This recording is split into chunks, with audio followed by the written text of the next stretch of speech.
Mr. President, on a separate topic, last week the Senate Judiciary Committee held a hearing that I'll never forget.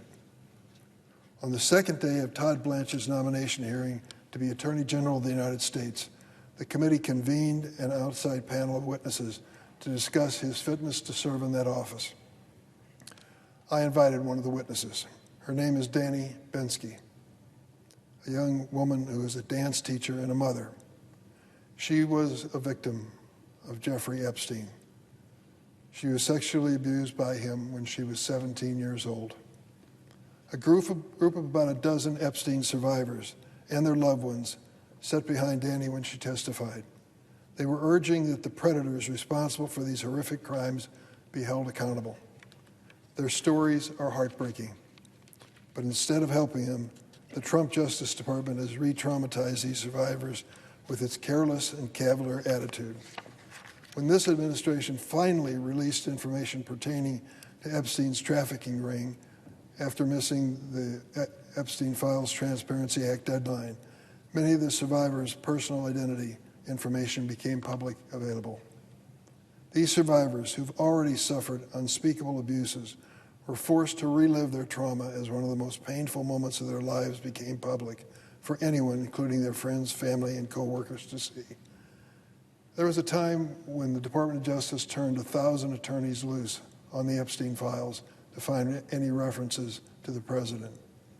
They were so careful they went through it page by page for millions of pages. And yet when it came time to finally release the files, they were so slipshod and haphazard that they released the identities, the addresses, the telephone numbers, and even photographs of the Epstein victims. The victims of Epstein's abuse attended both days of the hearing to demand accountability from the man who oversaw that botched release of files that put private information on the hotline, Todd Blanche. They wanted the opportunity to speak with him, to tell him their stories, and to push him to hold the predators responsible for their abuse accountable. When I asked Mr. Blanche on Wednesday if he would meet with these brave individuals, he responded with babble about lawyers and regulations. He wouldn't just say, "I'll meet with the victims." It is fortunate that to do the right thing, it took the threat of one Republican senator who said he would not support Blanche's nomination for Attorney General unless he met with the survivors. Then, reluctantly, he did. You would think Mr. Blanche would go out of his way to meet with them, to apologize for the harm he'd caused the victims, for the information that was disclosed, and to present them with a plan for changes going forward to protect victims while pursuing perpetrators. Instead, he arrived at the meeting ready to deny any blame for himself, with little or no concern for the survivors, according to their reports.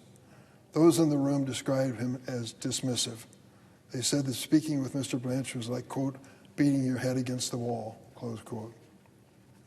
The impression that the victims upon leaving the meeting was that Mr. Blanche was only there to check the box for his promotion. Nothing was going to change. Is this a man we want to confirm to be the head of the premier law enforcement agency in America? With Mr. Blanche, it is clear that justice is secondary to loyalty to the president.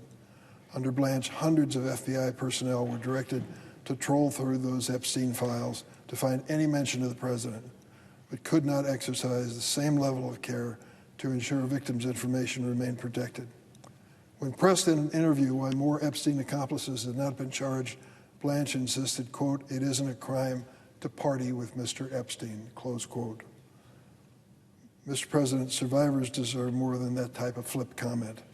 They deserve a DOJ committed to ensuring that it'll never happen again. They deserve an Attorney General who treats them with respect and compassion.